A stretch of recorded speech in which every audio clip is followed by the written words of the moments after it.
আসসালামু আলাইকুম রহমতুল্লাহি ওয়া বারাকাতুহু। সকল প্রশংসা মহান আল্লাহ তাআলার জন্য। তো আলহামদুলিল্লাহ, দেখতে পাচ্ছেন অনেক দিন আমি ভিডিও দিতে পারি না, এটার অনেকগুলো কারণ আছে। তবে আজকে আমি আপনাদেরকে আপডেট ভিডিওটা দেওয়ার চেষ্টা করব ইনশাআল্লাহ, এবং আমি আপনাদেরকে দেখানোর চেষ্টা করব যে আমাদের ছাগলগুলো এখন কীভাবে আছে, এবং দেখতে পাচ্ছেন তারা কিন্তু খাবার খাচ্ছে। তো চলুন আপনাদেরকে এক এক করে সব ছাগলগুলো আমরা দেখাই। তো এই যে দেখতে পাচ্ছেন আমাদের এই ছাগলটা কিন্তু কিছুদিন আগে বাচ্চা দিয়েছে। সেই বাচ্চাটা মূলত ও কিন্তু অলরেডি যে খাবার খাইতেছে এখানে, মাশাআল্লাহ দেখতে পাচ্ছেন। এটা কিন্তু এটার পাঠা ছিল তোতাপুরি, আর এটা হচ্ছে তার ফার্স্ট বাচ্চা, আর এটা হচ্ছে যে সেকেন্ড বাচ্চা। তো এইখানে হচ্ছে আমাদের বাহাদুর এবং বাদশাহ, দেখতে পাচ্ছেন চমৎকারভাবে এরা খাবার খাচ্ছে। এই ছাগলটা আমাদের কিছুদিনের মধ্যেই হিটে আসবে। তো এর যে বাচ্চা দুইটা আছে, একটা পাঠা এবং একটা পাঠি, ওগুলো কিন্তু অন্যদিকে রাখা আছে, যেহেতু হালকা হালকা বৃষ্টি পড়তেছে, তবে আপনারা ভিডিওর মধ্যে ভালো দেখতে পাচ্ছেন না। আর এইটা আমাদের সকলে দোয়া করবেন, আর 4 থেকে 5 দিনের মধ্যে হয়তো বা বাচ্চা দিয়ে দেবে। আর এই যে এটাকে কিন্তু খুবই লাফালাফি করতেছে, ওদেরকে হচ্ছে আলাদা খাবার দিয়েছি, কারণ ওরা একটু বেশি ছোটাছুটি করে। আর আজকে একটু খুব ব্যতিক্রমভাবে ওদেরকে খাবারের ব্যবস্থা করলাম, যদিও ঘাসগুলো ময়লা, ধুয়ে দিলে খায় না, এই জন্য এভাবেই দেওয়া হয়েছে।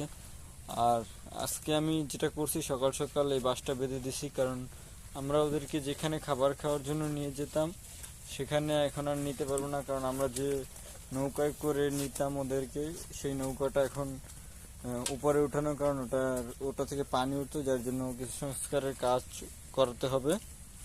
এই জন্য আমরা আর কি নৌকাটা উপরে উঠে রেখেছি, এবং ওদেরকে এভাবে বেঁধে ওদেরকে খাবার দিতে হবে অনেক দিন, প্রায় 4-5 দিনের মতো। তো এতদিন মূলত ভিডিও দিতে পারি নাই এই কারণেই, কারণ আমি প্রতিদিন ছাগল নিয়ে সকাল থেকে বের হইলে একদম সারাদিন আমার যত এদের নিয়ে আসলে পড়ে থাকতেই বেশি একটা ভিডিও করা হয়নি, এজন্যই। তো আজকে ওদেরকে হচ্ছে আমাদের যে জমির যে ঘাসগুলো আছে ধান খেতে পাশে, তো ওইখান থেকে আমরা হচ্ছে ঘাসগুলো সংগ্রহ করে ওদেরকে যে খাবার দিচ্ছি, এবং ওরা কিন্তু খুব চমৎকারভাবে খাইতেছে, দেখতে পাচ্ছেন। আর এইখান থেকে কিছু ডাল ছিল মেহগনি গাছের, যেগুলো যে দেখতে পাচ্ছেন, এই পাতাগুলো হচ্ছে আমরা পেরে দিছিলাম, বেঁধে দিছি। দেখেন এগুলো কিন্তু একদম পরিষ্কার করে খেয়ে ফেলছে। একটু পর আমি এগুলো সরিয়ে ফেলবো। তারপরে যে এখানে আম গাছের পাতা দিয়েছিলাম, তারপর ওই সাইডে আছে বড়ই গাছের পাতা, বড়ই গাছের পাতাও দিয়েছিলাম। তো এখনো কিছু ডাল আছে মেহগনি গাছের, এই পাতাগুলো দিব আমরা ইনশাআল্লাহ। আর আমাদের পুষ্কুনিতে দেখেন একদম কচুরিপানায় কিন্তু ভরে গেছে, তবে আমরা এটাকে পরিষ্কার পরিচ্ছন্ন করার চেষ্টা করতেছি। এবং কিছুদিন আমি এই যে ওই পাশে বেশি একটা দেখা যেতেছে না, লাউ গাছের জন্য মাচা তৈরি করতেছি। আর এইখানে আমাদের বটবটি গাছগুলো দেখেন, আমি আরও বটবটি গাছ লাগাইছি, ওগুলো আপনাদেরকে দেখাবো। দেখতে পাচ্ছেন এই যে অলরেডি একটা কিন্তু মরে যাইতেছে, এই যে। তো এই কাজগুলো করার জন্যই আমি কিন্তু রেগুলার ভিডিও দিতে পারতেছি না। তো চেষ্টা করব ভিডিও দেওয়ার জন্য আপনাদেরকে।